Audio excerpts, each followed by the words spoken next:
주님은 우리 왕이라. 십자가는 과거를 정리했고 부활은 새로운 삶을 열었습니다 라는 제목으로 말씀을 전하겠습니다. 지난 시간에 우리의 불행이 모든 것이 죄 때문이라고 이렇게 얘기했습니다. 죄 때문에 불행이 왔고 죄 때문에 죽음이 왔고 죄 때문에 사망이 왔다고 했습니다. 그래서 죄를 처리하지 않으면 우리는 절대로 행복해질 수 없다라고 얘기했습니다. 죄는 어디에서 처리되는가 하면 십자가에서 처리된다고 했습니다. 우리가 십자가 믿고 예수를 영접하는 그 순간 우리의 모든 죄가 처리된다고 말씀을 드렸습니다. 예수님께서 십자가에서 다 이루었다 하셨을 때에 죄값이 전부 지불되었고 용서가 선포된 것이라고 했습니다. 그러므로 십자가에서 처리되지 않는 죄는 하나도 없다. 모든 죄가 다 처리되었다. 나의 과거의 죄, 나의 미래의 죄, 나의 현재의 죄, 크고 작은 죄, 나의 은밀한 죄, 드러난 죄, 알고 지은 죄, 모르고 지은 죄, 습관적으로 지은 죄, 반복해서 지은 죄, 나의 추악한 죄, 나의 더러운 죄, 나의 음란한 죄, 내가 감당하기 어려운 나의 죄, 내가 기억조차 나지 않는 나의 모든 죄까지 내가 십자가를 믿을 때 모든 죄가 다 이미 용서를 받았다라고 말씀을 드렸습니다. 이제 우리가 해야 될 것은 죄가 발견되면 회개만 하면 된다라고 말씀을 드렸습니다. 또 한 가지 십자가는 죄를 짓게 만들던 나의 옛사람도 처리했다고 말씀을 드렸습니다. 이제 새 사람이 된 나는 앞으로 살아가면서 옛사람의 잔재가 올라올 때마다 뽑아버리면 된다라고 말씀을 드렸습니다. 그리고 또 한 가지는 십자가는 우리를 지배하던 사탄의 권세도 무너뜨렸다고 말씀을 드렸습니다. 이제 사탄은 우리가 자녀인 것은 더 이상 건드리지 못하지만 우리를 두렵게는 하는 것이 있기 때문에 두려울 때마다 우리가 예수 이름으로 물리치면 된다고 말씀을 드렸습니다. 이렇게 십자가는 나를 용서해 준 것뿐만 아니라 죄와 옛사람과 사탄의 통치권을 한 번에 정리하신 하나님의 승리의 사건이다라고 말씀을 드렸습니다. 십자가의 능력은 여기서 멈추지 않습니다. 내가 지은 죄가 만들어 놓은 과거의 흔적까지도 정리를 하는 것이에요. 내가 지은 죄의 결과로 나에게 온 상처라든지 실패, 후회, 수치심, 죄책감까지도 십자가에서 처리되었다고 이렇게 말씀드립니다. 하나님은 십자가를 통해서 우리 죄를 용서하실 뿐만 아니라 그 죄 때문에 얼룩진 나의 과거까지도 지우신다고 말합니다. 그리고 부활로 나에게 새로운 삶을 열어주신다고 성경은 말하고 있습니다. 십자가와 부활 이 사실을 가장 깊이 경험한 사람이 바로 사도 바울이었습니다. 아시는 대로 교회를 심각하게 핍박하던 사람이었습니다. 지난번에 말씀드린 것처럼 바울은 사람이 아니었어요. 태어나지 않았으면 좋을 뻔했을 사람이었습니다. 스데반이 돌에 맞아 죽을 때 그는 옆에서 박수치면서 기뻐하며 지켜본 사람이에요. 사람이 아니에요. 또 예수 믿는 사람들을 끌어다가 감옥에 가두고 죽이고 교회를 잔멸하는 일에 앞장선 사람이었습니다. 바울의 과거는 결코 지울 수 없는 죄의 상처였습니다. 만약 과거가 인생을 결정짓는 것이었다면 바울은 영원한 실패자요 정죄받을 수밖에 없는 사람이었습니다. 그러나 다메섹 도상에서 부활하신 예수님을 만났을 때에 그의 인생이 바뀌었습니다. 그 추악하고 더럽고 추잡한 그의 인생이 바뀌었다는 얘기예요. 예수님은 과거의 죄를 묻지 아니하시고 오히려 그를 하나님의 일꾼으로 세우셨습니다. 그래서 바울은 이렇게 고백합니다. 내가 죄인의 괴수요. 내가 죄인 중에 괴수요. 추악한 죄를 지은 사람 내가 우두머리요. 내가 나된 것은 하나님의 은혜로 된 것입니다.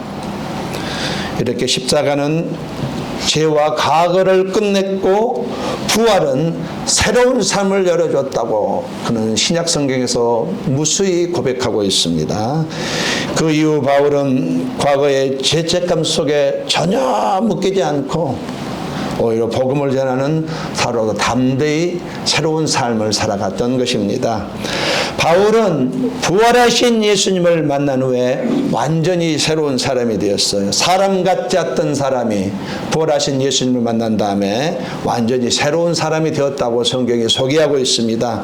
그의 과거는 더 이상 그를 묶지 못했습니다. 십자가가 정리했기 때문에 더 이상 묶을 수가 없었습니다. 십자가는 그의 죄를 깨끗하게 끝냈고 부활은 그의 삶을 새롭게 했다고 말하고 있습니다. 이것이 바로 복음의 능력입니다. 우리가 믿는 복음, 이것이 그의 복음의 능력인 것이에요. 십자가는 죄를 정리한 하나님의 선언입니다. 부활은 새로운 삶을 시작하게 하는 하나님의 초청인 것입니다. 죄가 해결되면 그 죄가 남긴 과거도 끝나는 것이에요.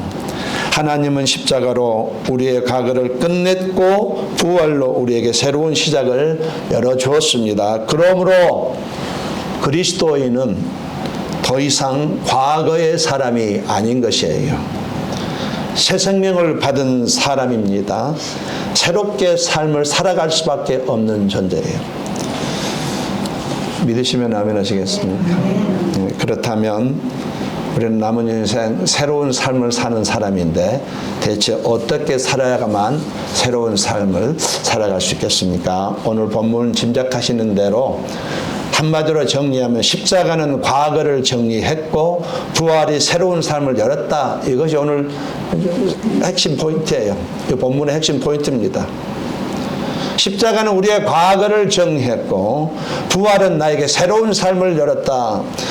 4절 말씀에 그러므로 우리가 그의 죽으심과 합하여 세례를 받음으로 그와 함께 장사되었나니 이는 아버지의 영광으로 말미암아 그리스도를 죽은 자 가운데서 다시 살리신과 같이 우리로 또한 새 생명 가운데서 행하게 하려 함이라. 우리 세 번역으로 같이 한번 읽어보겠습니다. 시작. 그러므로 우리는 세례를 통하여 그의 죽으심과 연합함으로 그와 함께 묻어진 것입니다. 그것은 그리스도께서 아버지의 영광으로 말미암아 죽은 자 가운데서 살아나신 것과 같이 우리도 그와 새 생명 가운데서 살아나리라. 부활이 예수님의 사건으로 끝나는 것이 아니고 성도의 새로운 삶의 출발점이 되었다는 것이에요. 바울이 새롭게 출발한 것처럼 우리의 새로운 출발점이 되었다. 바울 그렇게 추잡하고 더러운 죄를 지는 사람도 새롭게 출발했다면 저와 여러분도 새롭게 출발하게 되는 것이다 라고 말하고 있습니다. 예수님은 십자가에서 우리의 죄를 대신 지시고 죽으심으로 죄의 값을 다 갚으셨다 말합니다. 3일 만에 다시는 죽지 않는 새로운 생명, 죽음이 더 이상 미치지 못하는 완전한 새 생명으로 살아나셨다는 것입니다. 그리고 부활의 생명으로 지금도 살아계십니다. 우리가 십자가를 믿고 예수님을 영접함으로 그분과 연합할 때에 우리의 과거가 깔끔하게 정리되고 부활의 생명이 성령을 통해서 내게 주어지고 나는 새로운 삶을 살게 된다, 이 얘기입니다. 예수님의 부활은 죽음을 이기신 기적뿐만이 아닙니다. 부활은 하나님의 위대한 구속 계획 속에서 우리에게 새로운 생명 가운데 살게 하시려는 하나님의 구체적인 목적을 가진 사건이 부활 사건인 것이에요. 우리에게 새로운 생명으로 새롭게 살게 하시려고 부활 사건의 목적이란 얘기입니다.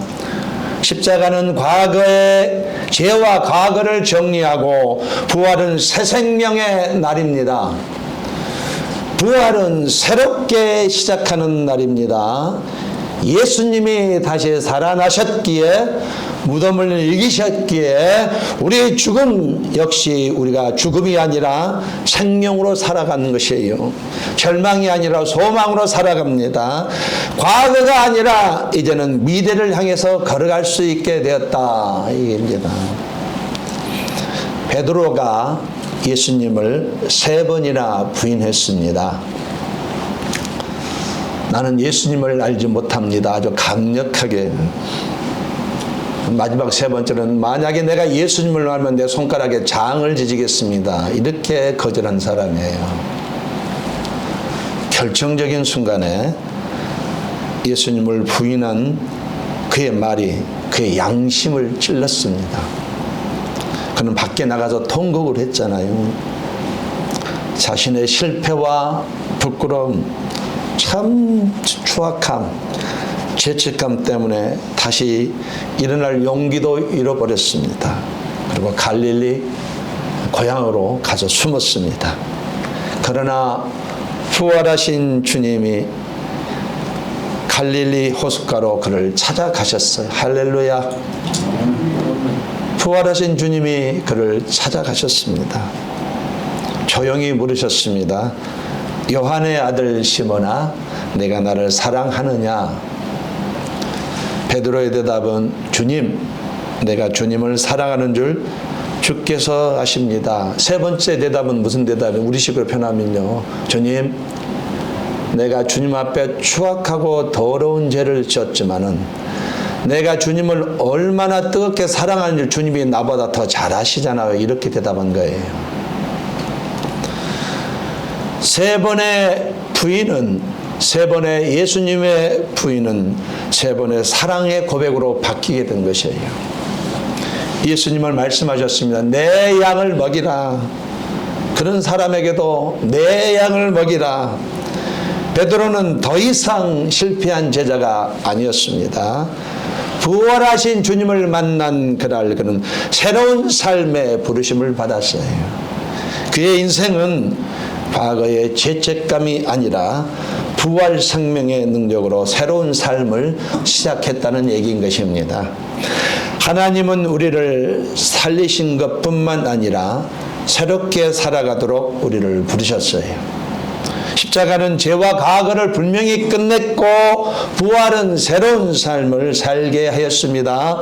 이제는 성도는 부활하심으로 주신 새로운 생명을 따라 새롭게 살아가야 되는 것이에요. 성도는 이제 죽음에서 살아난 자답게 과거가 아니라 부활의 능력 그 속에서 오늘을 살아가야 된다고 성경이 말하고 있습니다. 그렇다면 부활의 능력으로 새로운 삶을 살아가는 길은 무엇이겠습니까?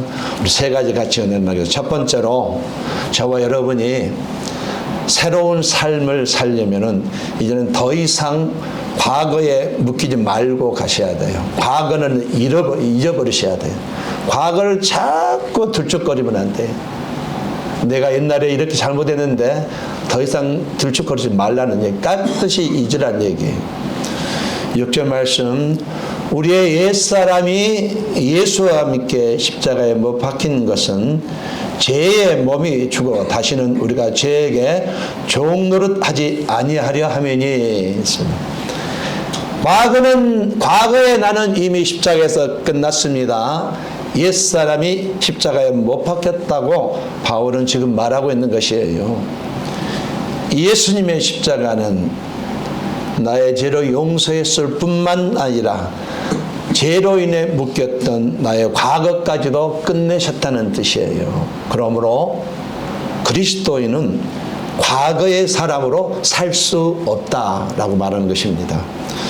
요한복음 4장에 보면 우물가에 여인이 나옵니다. 어느 날 한 여인이 정오의 뜨거운 시간에 물을 기르러 나왔습니다. 사람들이 다 피하는 그 시간에 혼자 나온 이유는 딱 한 가지입니다. 그녀의 과거의 부끄러움 때문에 사람들을 피하고 싶었기 때문입니다. 그 과거가 보통 과거가 아니에요. 심각한 과거입니다. 물레방앗간 정도가 아닙니다. 그 이상이에요. 그녀는 5번 결혼했지만 모두 실패했습니다. 5번 결혼했는데 모두 실패했습니다. 지금 함께 있는 남자도 결혼식을 안 하고 사는 남자예요. 그녀의 마음은 죄책감과 상처로 가득했고 사람들의 시선과 두근거림이 두려워서 사람 앞에 나올 수 없는 그런 삶이었습니다. 그런데 바로 그날 그 우물가로 예수님께서 찾아오셨어요. 그녀를 찾아오셨습니다. 그리고 말씀하셨습니다. 너에게 생수를 주겠다. 내가 주는 물을 마시는 자는 영원히 목마르지 않는다. 그 여인은 처음에는 그 말을 이해하지 못했습니다. 하지만 예수님께서 자신의 과거를 다 알고 있으면서도 정지하지 않으셨을 때에 그녀의 닫혔던 마음이 열린 것이에요. 예수님은 그녀의 부끄러운 과거를 들춤이 이해한 것이 아니라 그 상처난 자리에 새로운 삶을 살기 위해서 이렇게 오셨다는 것이에요. 그녀는 그날 우물가에서 단순히 한 남자를 만난 것이 아니었습니다. 자기 인생을 바꿔주시는 주님을 만난 것이에요. 그 만남이 그녀의 인생을 새롭게 했습니다. 과거의 수치가 끝나고 과거의 부끄러움이 끝나고 새로운 삶이 시작된 순간이 바로 예수님을 만나는 순간이었습니다. 그녀는 물동이를 버려두고 마을로 뛰어갔습니다. 자기가 얼굴을 내밀지 못한 그 사람들에게 뛰어가지고 외쳤습니다. 내가 행한 모든 일을 내게 말한 사람을 와서 보라. 이는 그리스도가 아니냐. 그녀는 더 이상 숨어있는 여인이 아니었습니다. 과거의 수치를 간증으로 바꾸는 사람이에요. 과거의 부끄러움을 복음의 통로로 바꾼 여인. 이 여인이 이렇게 산다면 저와 여러분도 이렇게 살 수가 있는 것이에요. 그녀의 과거는 예수님 앞에서 끝났고 그녀의 인생은 예수님으로부터 새롭게 시작이 되었던 것입니다. 우리 모두에게는 감추고 싶은 과거가 있을 가능성이 있습니다. 말하지 않아도 마음 한켠에 남은 죄책감이 있을 수도 있습니다. 실패가 있을 수도 있고 상처가 있을 수도 있겠습니다. 그러나 예수님이 우물가의 여인을 대하셨듯이 주님은 묻지 않으십니다. 야, 너 왜 그렇게 살았냐? 한 번도 묻지 않으셔요. 이제는 새로운 생명을 받았으니 새롭게 살아가라. 이렇게만 말씀하시는 것이에요. 고린도후서 5장 17절 말씀에 이전 것은 지나갔으니 보라 새 것이 되었도다. 하나님이 거짓말할 리가 없잖아요. 여러분 이 말씀을 믿으시면 아멘 하시겠어요? 믿으셔야 됩니다. 안 믿어지시면 성령님 이 말씀을 깨닫게 해달라고 기도하셔야 되는 것이에요. 성도는 새로운 생명을 가지고 다시 태어난 사람, 더 이상 과거의 존재가 아니라 새로운 피조물. 예수님의 부활은 너의 과거는 끝났다고 선포하는 사건이면서 새로운 생명을 가졌으니 새롭게 살아가라고 초청한 사건인 것이에요. 과거에 묶이지 말고 새 생명의 자유 속에서 감사와 기쁨으로 새롭게 살아가라고 오늘도 말씀하고 있습니다. 사마리아 여인이 물동이를 버리고 새로운 길을 걸어갔다면 우리는 그 정도 죄는 짓지 않았잖아요. 할렐루야. 우리는 그렇게 심각한 죄는 짓지 않았어요. 그 여인이 그렇게 추악한 죄를 지었던 그 여인이 사람 같지 않은 죄를 지었던 바울이 과거를 접고서 새로운 길을 걸어갔다면 저와 여러분도 얼마든지 그런 길을 갈 수가 있는 것입니다. 그 사람들이 그런 새로운 길을 걸어갔듯이 저와 여러분도 과거 때문에 죄책감 때문에 묶이지 말고 물동이는 버려두고 부활의 새 생명으로 당당하게 살아가야 되는 것입니다. 주님은 나를 용서했는데 왜 내가 나를 용서 못하는 거 너무 웃기잖아요. 왕 대신 하나님이 나의 과거를 정리한 나는 아직도 과거에 묶여있는 건 너무 맞지 않습니다. 마귀가 장난하는 거예요. 더 이상 과거에 묶이지 마시고 살아가시기를 예수님으로 고면드리겠습니다. 구체적으로 나의 과거가 나의 모든 죄가 앞으로 지을 죄까지도 용서를 받았어요. 이렇게 좋은 삶이 어디 있습니까? 더 이상 과거에 묶이지 마시기를 예수님으로 강력히 권면드리겠습니다. 두 번째로 저와 여러분이 새로운 삶을 살려면 성령의 인도하심을 따라가셔야 돼요. 한 번만 더 인사하겠습니다. 당신 안에 성령님이 계십니다. 이 내 안에 계신 성령을 인도하심을 따라가셔야 돼. 그래야만 새롭게 삶을 살아갈 수 있습니다. 4절 말씀, 이는 아버지의 영광으로 말미암아 그리스도를 죽은 자 가운데서 살리신과 같이 우리로 또한 새 생명 가운데서 행하게 하려 함이라. 새 생명으로 시작된 삶은 이제 내가 새 사람으로 살아가야지 라는 각오만으로는 오래가지 못합니다. 그것은 성령의 능력 안에서 시작이 되고 유지되는 삶이에요. 예수님은 부활하신 후에 제자들에게 말씀하셨습니다. 성령이 너희에게 임하시면 너희가 권능을 받고 했어요. 부활하신 주님은 성령을 통해서 우리에게 새 생명을 주시고 성령을 통해서 새롭게 하시는 능력을 주시는 것이에요. 로마서 8장 11절 말씀을 같이 한번 읽어보겠습니다. 시작.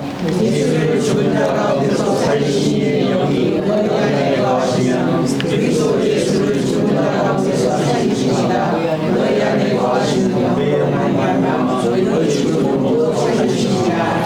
이게 무슨 뜻인가요? 예수님을 부활시킨 그 동일한 성령이 지금 우리 안에 거하신다라는 뜻이에요. 할렐루야. 예수님을 부활시킨 그 동일한 성령님이 지금은 저와 여러분 안에 거하신다.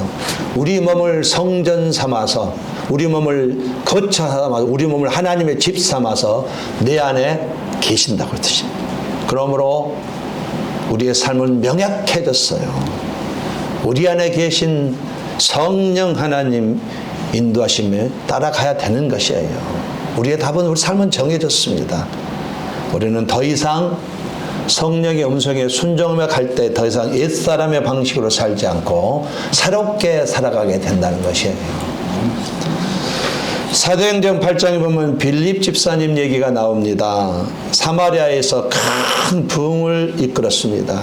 그가 복음을 전하면 모든 사람이 예수를 믿었어요. 집사님 한 분이 엄청난 부흥을 일으킨 것이에요. 수많은 사람이 복음을 듣고 회개하면 놀라운 기적이 일어났습니다. 병든 자가 낫기도 했어요. 집사님이 그런 역할을 했어요. 물 들어올 때 노줘야죠.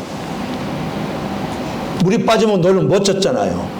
이왕 부흥될 때 화끈하게 밀어붙여도 더 크게 부흥시켜야 되잖아요. 이게 맞습니다. 이게 사람의 생각인데, 그런데 갑자기 그렇게 뜨겁게 부흥하고 있는 그 현장에 그 주인공인 빌립 집사에게 성령께서 말씀하십니다. 일어나 남쪽으로 향하여 에루살렘에서 가사로 내려가는 길로 가라. 거기 오되면 광야예요. 사막 한복, 여러분 라스베가스 가보셨잖아요. 사막 한가운데 거기를 가라는 거예요. 말도 안 되는 명령을 내리신 거예요. 누가 봐도 이해가 안 돼. 지금 빌립 집사는 이 자리에 있어야 되는 하나님께 그걸 내려두고 사막으로 가라고 말씀하셨습니다. 이해가 되지 않지만 빌립 집사님은 성령께서 말씀하셨으니 인간의 머리로 도저히 이해가 되지 않지만 순종해서 그렇게 즉시 순종했다고 기록이 되어 있어요. 즉시. 그 깝깝한 일에 대해서 빌립 집사는 즉시 순종했대요. 그때 그곳에서 한 사람 이디오피아 내시를 만났습니다. 병거위에서 이사야서를 읽고 있었지만 그 뜻을 깨닫지 못해요. 성령께서 빌립에게 말씀하십니다. 이 병거에 가까이 나아가라. 그 사람에게 복음을 전하라는 뜻이에요. 빌립이 복음을 전했더니 넷이 예수 그리스도를 믿고 세례를 받았습니다. 성경은 이렇게 얘기합니다. 넷이가 기쁘게 길을 가니라. 이 넷이 이디오피아의 국고를 맡은 권력가였습니다. 성경은 이후에 이 네시의 이야기는 더 이상 다루지 않았지만 초대 교부들의 전승에 의하면 그는 이디오피아로 내려가서 복음을 전하는 최초의 선교사가 되었습니다. 2세기 교부 이레네우스의 그에 져서 이단에 대항합시다라는 제목에 보면 제3권 12장 8절에 이렇게 기록이 되어 있어요. 그 내시는 복음을 받아 이디오피아로 돌아가서 그리스도를 전파해서 그 한 사람을 인해서 이디오피아가 전체가 예수를 믿게 되었다. 할렐루야. 이 일이 일어났다는 얘기예요. 그는 단지 한 사람의 회신자가 아니었습니다. 성령의 인도하심을 따라 부활의 생명을 나누는 첫 번째 아프리카 선교사가 된 것이에요. 빌립 집사님이 성령의 인도하심에 순종했을 때에 한 영혼이 새 생명으로 태어난 것입니다. 그리고 나라 전체가 하나님께로 돌아오게 되었다는 얘기예요. 성령의 인도는 인간의 계산으로 이해되지 않는 것이 대부분입니다. 한번 따라서 성령의 인도는 인간의 계산으로 되지 않는다. 예, 성령께서 우리에게 요구하시고 대부분 인간의 머리로 이해가 안 되는 것만 요구를 하셔요. 되는 건 내가 하면 되는 것이에요. 도저히 납득이 안 갑니다. 그런 것을 성령께서 말씀하신다고 해요. 그러나 그 말 같지도 않은 것, 우리 인간의 언어로 도저히 이해되지 않는 그 성령의 음성이, 이것이 성령의 음성이라면 순종할 때에 부활의 능력은 나타나게 돼 있습니다. 성령은 순종할 때에 부활의 능력을 우리 삶 속에서 실제로 나타내는 것이에요. 새로운 삶은 성령의 인도하심을 받지 않으면 불가능합니다. 미션 임파서블이에요. 성령은 부활하신 주님의 생명을 오늘도 우리의 삶 속에 가져오시는 분입니다. 우리 안에 거하신 성령의 인도하심에 순종할 때에 죄의 유혹 앞에서 담대해져요. 어려운 가운데서도 돈을 쫓지 않고 예배를 촉구하고 믿음을 따라갑니다. 절망의 자리에서도 다시 일어설 수 있습니다. 부활의 주님은 지금도 성령으로 우리 안에 계셔요. 그러므로 저와 여러분이 진짜로 자녀답게 살기를 원하신다면, 조금이라도 이런 마음이 있으시다면 오늘부터 네 안에 거하신 성령의 음성에 순종하셔야만 되는 것이에요. 성령님, 오늘 제 걸음을 인도해 주옵소서. 이렇게 기도하면서 사셔야만 되는 것이에요. 성령의 인도하심에 민감하게 반응한 사람, 그 사람이 바로 새로운 삶을 살아가는 성도입니다. 성령의 음성을 거절하지 마시기를 권면드리겠습니다. 성령은 항상 이타적이에요.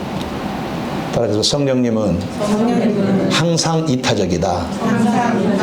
네, 내가 없습니다. 다른 사람을 섬기라고 하셔요. 나의 자는 항상 이기주의입니다. 내 중심이에요. 항상 이기주의. 내 중심은 나의 자아의 음성이고 이타적인 것은 성령의 음성입니다. 제가 어젯밤에 저희가 당회를 가졌습니다. 정식 당회니까.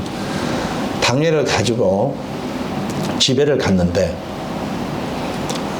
이상하게 우리 입집 403호를 가서 노크를 하고 인사를 하고 싶었어요. 평소에 잘 이렇게 보지 않는 분이에요. 그래서 갈 때는 그냥 갈 수가 없잖아요. 목사이기 때문에. 다시 나와가지고 음식을 투고해서 갈비탕을 투고해서 가지고 문을 두드렸습니다. 밤에 8시 반에 넘어서 똑똑똑. 근데 그분 주무시다가 나왔는데 너무 좋아하는 거예요. 갈비탕을. 너무 고마워하는 거예요. 그러면서 목사님, 제가 할 수 없이 한국에 가게 되었습니다. 렌트비가 3개월에 밀렸더니 유도님 나쁜 놈이 나가라고 하네요. 재판까지 걸었는데 승소할 가능성이, 왜냐하면 자기가 잘못했기 때문에 갈 데가 없습니다.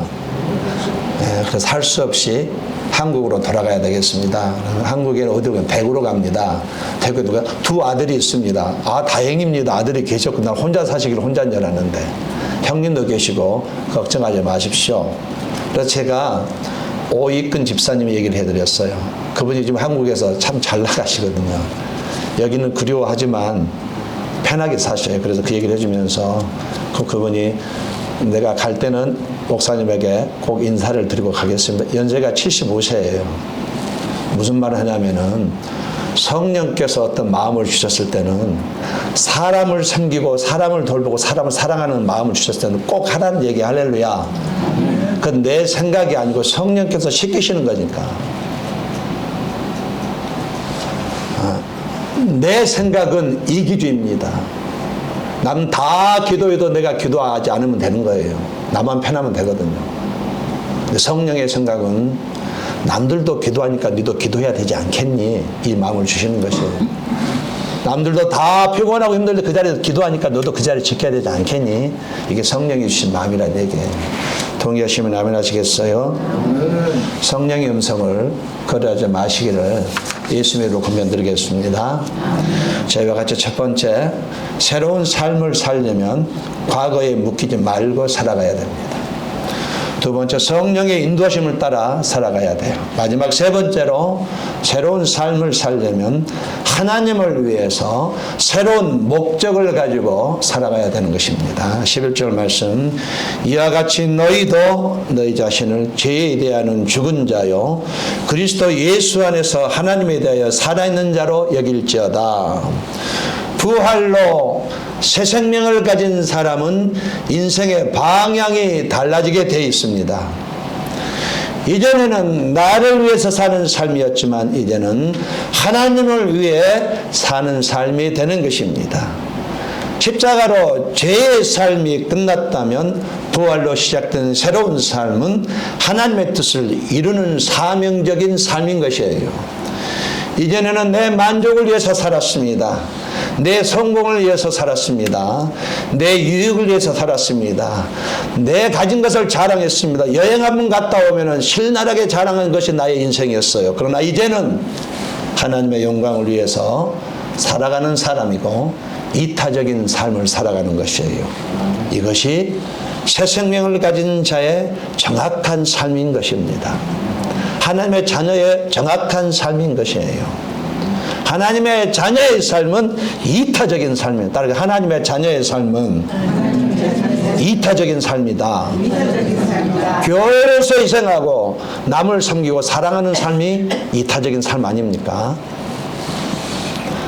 마태는요, 돈과 이익을 위해서 살던 사람이었습니다.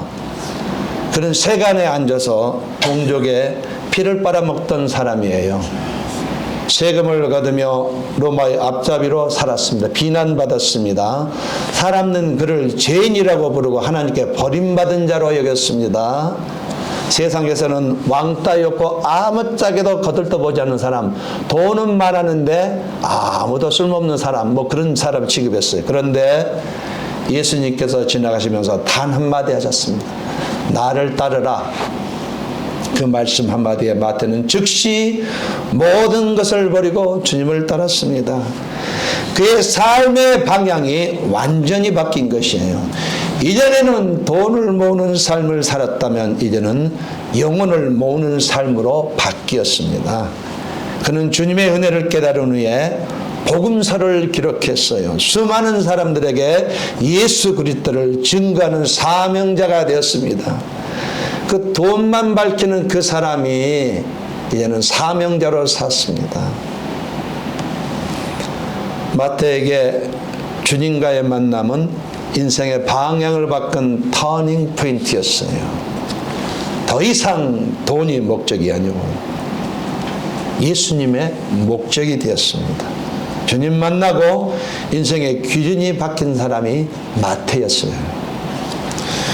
고린도서 3장 1절 말씀에 이 말씀이 있습니다. 너희가 그리스도와 함께 다시 살리심을 받았으면 위의 것을 찾으라. 새 생명은 단순히 시작한 삶으로 끝나는 것이 아니고 새로운 목표, 새로운 사명, 하나님 나라 가치를 추구하는 삶이 새로운 삶인 것이에요. 부활은 새 출발이며 새 방향입니다. 하나님 중심으로 새롭게 사는 방향입니다. 주님이 기뻐하시는 일을 하는 삶입니다. 부활의 사람은 목적이 바뀐 사람이에요. 예전에는 내가 얼마나 잘 되느냐가 이거 인생의 기준이었어요. 이제는 내가 얼마나 하나님을 기쁘게 하느냐가 이제 인생의 목표가 된 것이에요. 하나님은 부활의 생명으로 나를 살리셨습니다. 한번 생각해 보세요.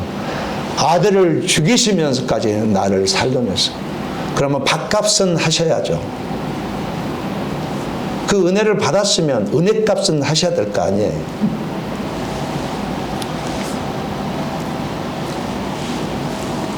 하나님은 나를 살리셨을 뿐만 아니라 새로운 생명을 주시고 이제는 하나님의 뜻을 이루는 사명자로 부르셨습니다. 십자가는 죄의 끝이고 부활은 새로운 삶과 사명의 시작인 것이에요. 이제 우리는 하나님을 위해서 사는 인생이 되어야만 되겠습니다. 부활하신 주님을 증거하는 삶을 살았으면 좋겠어요. 그것이 부활 생명을 가진 사람의 인생이고 삶입니다. 십자가는 내가 죽은 자리고 부활은 하나님을 위해서 내가 다시 살아난 자리입니다. 이제 우리의 삶의 목적은 분명합니다. 돈이 아니에요. 명예가 아닙니다. 오직 하나님을 위해서 사는 삶. 내가 어떻게 하면 세상에서 하나님의 영광을 드러낼까? 이것이 나의 삶의 목적인 것이에요. 하나님을 위해서, 부활의 주님을 위해서 사는 것, 이것이 바로 새 생명을 가진 사람의 삶의 방향이면서 목적인 것입니다. 여러분, 예배당 밖에서 여러분을 통해서 예수의 냄새를 풍겨주시기를 예수님으로 권면드리겠습니다. 어떤 사람은 악취를 풍기는 성도가 있어요. 악한 냄새를 풍기는 성도가 있습니다. 그 돈이 뭐다고 돈 벌기 위해서 예수님을 헌신적자 보내는 사람이 부지기수예요. 참 민망합니다. 그러지 마시고 어디에서든지 예수님을 드러내는 삶을 사시기를 권면드리겠습니다. 만약에 나의 이 행동이 다른 사람에게 시험거리가 된다면 멈추면 되는 거예요. 그렇게 사셔야 되는 것입니다. 예수님은 충분히 그렇게 해주셨기 때문에 나는 그렇게 사셔야 되는 것입니다. 말씀의 결론을 맺겠습니다. 십자가는 끝이었습니다. 나의 죄의 끝이고요. 나의 과거의 끝이고 나의 절망의 끝이었습니다. 그러나 부활은 시작이 되었습니다. 새 생명을 가지고 새로운 삶의 시작, 새로운 방향의 시작, 하나님을 위한 삶의 시작이 된 것입니다. 예수님이 부활하셨기에 십자가를 믿고 예수님을 영접한 우리는 더 이상 과거에 묶인 사람이 아니라 새로운 사람입니다. 죄책감에 눌려 살던 인생이 아니라 자유한 인생입니다. 나를 위해 살던 인생이 아니라 하나님을 위해 사는 인생이 된 것입니다. 이제 우리에게 필요한 것은 단 한 가지, 이 부활의 생명을 가진 자로서 새롭게 오늘을 살아가는 것이에요. 부활하신 주님은 오늘도 말씀하십니다. 나는 새 생명을 받았으니 이제는 새롭게 살아가라. 따라서 너는 새 생명을 받았으니 이제 새롭게 살아가라. 오늘 메시지 한마디로 이겁니다. 다 잊어버리셔도 이것만 기억하시면 설교를 잘 들으신 거예요. 할렐루야. 한 번만 더 제가 말씀을 드릴게요. 너는 새 생명을 가졌으니 이제 새롭게 살아가라. 이것만 기억하시고 돌아가시면 설교를 정확하게 들으실 거예요. 십자가는 나의 과거를 끝냈고 부활은 내 미래를 열었습니다. 기억하시기 바랍니다. 그러므로 오늘 나는 이제 과거가 아니라 부활의 생명을 가진 자답게 새롭게 살아가셔야 돼요.